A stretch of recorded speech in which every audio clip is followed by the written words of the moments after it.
Dear addiction, you have hijacked my son for me and made him do things that he did not want to do.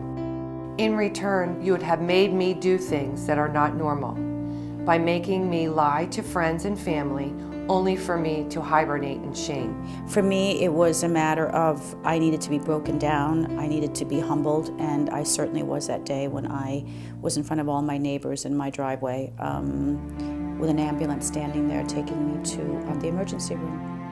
No mother should have to go and pick her child's clothes up every time he leaves rehab and worry that she may never see him again. No mother should have to sleep with her purse and keys and hide what jewelry she has left.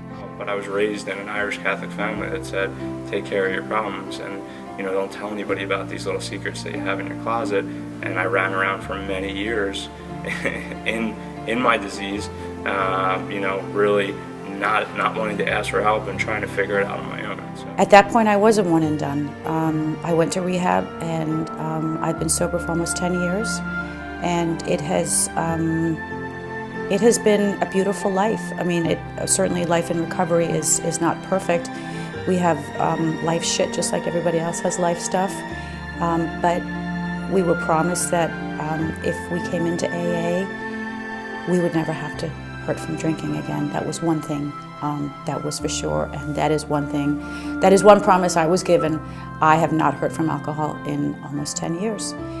I always packed his bag so I knew what was in his suitcase.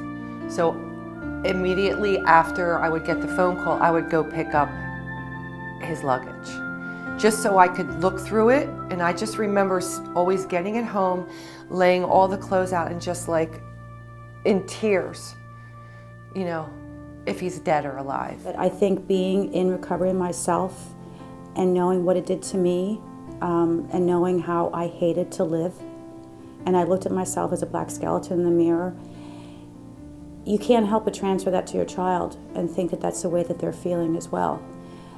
So for me, I was an emotional wreck. I wouldn't enjoy doing anything.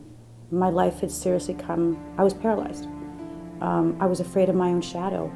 I was afraid to go to the mailbox. I was afraid when there was a police officer on the street. I was just afraid of living. No mother should have endless worries, lack of sleep, and loss of appetite. I will not let you interfere with my household any longer. So I think that if we open that door to people and say, hey, listen, it's okay. This is what recovery looks like. There is hope behind recovery, and it's okay to ask for help. I think that if we spread a message of hope instead of a message of scared straight, then we can really help to educate and inform the next generation coming up. Cycle. But the victories are great. When I tell guys now, I'm like, I need guys to call me when you're 6 months sober and tell me you're doing good, because my job sucks. I need some guys giving me some good news. So I tell guys that every once in a while, and then you see the light in their eyes, like, I'm going to be that guy. And I'm like, well, God damn it, be that guy, because I need him. I have turned you over to God, and He now protects me from your endless, horrific infection. I'm not perfect. It's progress, not perfection.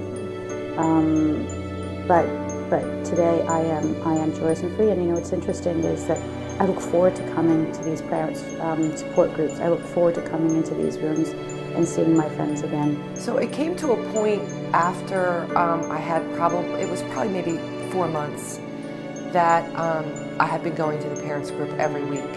And I finally realized that I cannot do anything for him. And all the treatment center therapists would say, you have to take care of yourself. You have to take care of yourself.